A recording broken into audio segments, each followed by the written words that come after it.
Hello students, आज हम बात करेंगे पंचायती राज व्यवस्था के विषय में। भारतीय पंचायती व्यवस्था 3 स्तर पर कार्य करती है। पहला स्तर है जिला परिषद, जिसे जिला स्तर कहा जाता है। दूसरा पंचायत समिति, जो मध्यवर्ती स्तर पर कार्य करती है।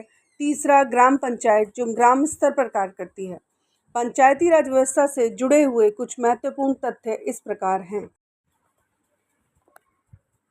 पंचायती राज व्यवस्था को संविधान में राज्य सूची में रखा गया है और संविधान में 73वें संविधान संशोधन द्वारा इसे शामिल किया गया। 11वीं अनुसूची में पंचायती राज से संबंधित विषयों को वर्णित किया गया है। इसके अंतर्गत 29 विषय आते हैं और 243वें अनुच्छेद के द्वारा इसे मान्यता प्राप्त दी गई है। 24 अप्रैल को भारत में पंचायती दिवस मनाया जाता है। पंचायती राज व्यवस्था में कुछ महत्वपूर्ण समितियां आईं जिन्होंने उसको आधार प्रदान किया और उसमें बहुत सुधारों को भी आगे बढ़ाया। पहली आती है बलवंत राय मेहता समिति, जिसने 1957 में इसकी नींव रखी। दूसरा आता है अशोक मेहता समिति, जिसने इस पर 1977 में कार्य किया।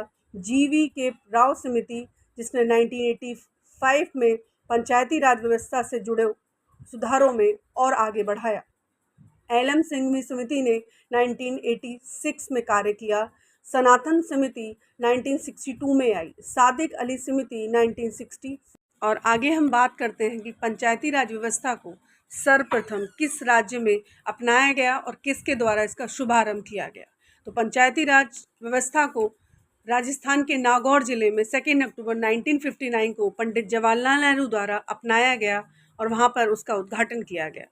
भारत में कुछ ऐसे भी राज्य हैं जहाँ पर पंचायती राज व्यवस्था को कार्यरत नहीं किया गया, जैसे मिजोरम, मेघालय, नागालैंड में पंचायती राज व्यवस्था का गठन नहीं किया गया है।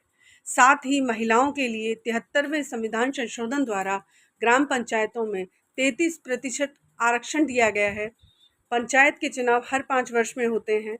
ग्राम पंचायत प्रधान की आयु और सरपंच की आयु 21 वर्ष रखा गया है। आप ऐसी और पॉलिटी से रिलेटेड इन्फॉर्मेटिव वीडियोस के लिए मुझे कमेंट बॉक्स में कमेंट कर सकते हैं।